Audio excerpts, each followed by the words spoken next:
Good morning, guys.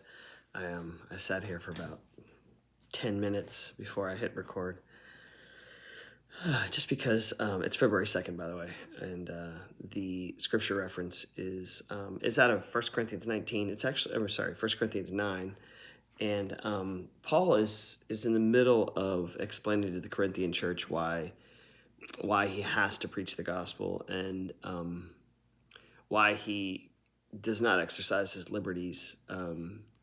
And his rights, even like he talks about his rights to make a living while preaching, but he doesn't exercise that, and he doesn't exercise his liberty to eat and drink everything if this was in chapter 8, if it causes another brother to stumble. And so he's talking about being constrained by the gospel. And 1 Corinthians 9:16 says, "Woe is unto me if I preach not the gospel." So woe is a pretty strong word. We don't use it much anymore. It's a pretty strong word in scripture.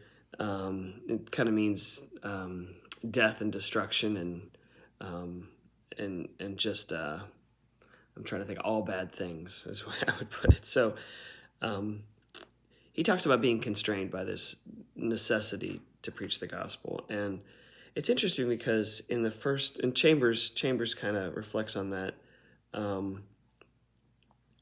And he says, beware, the very first line, beware of stopping your ears to the call of God.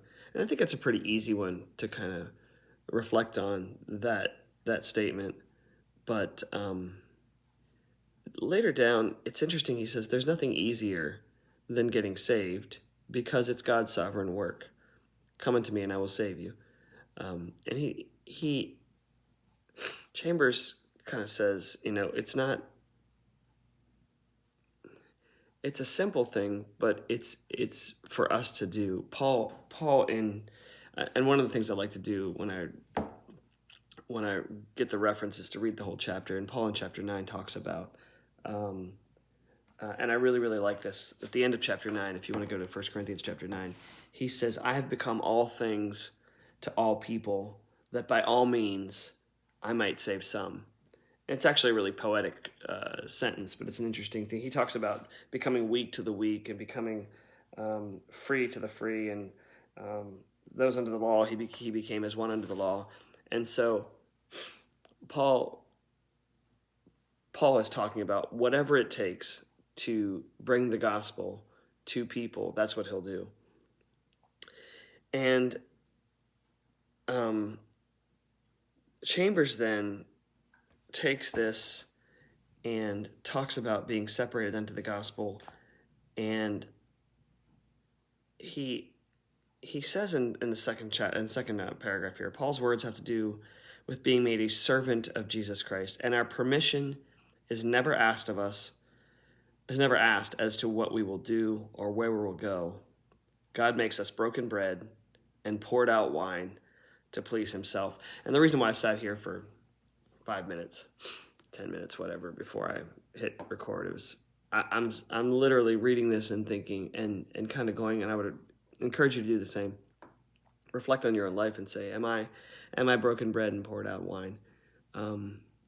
Is every decision, big and small, and every role that I take, as Paul talks about here, every new position I take, every new role I take in life, is it all done for the sake of the gospel? And that's a big ask, especially today. I think we just find ways to make excuses for life being mine, and I'll also be a Christian.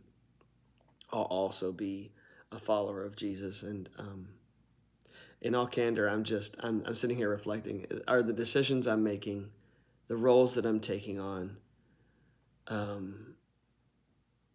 is everything being colored by this constraining call to bring the gospel to people, or to at least be, if that's a hard one for me to grasp, being broken bread and poured out wine, always being willing to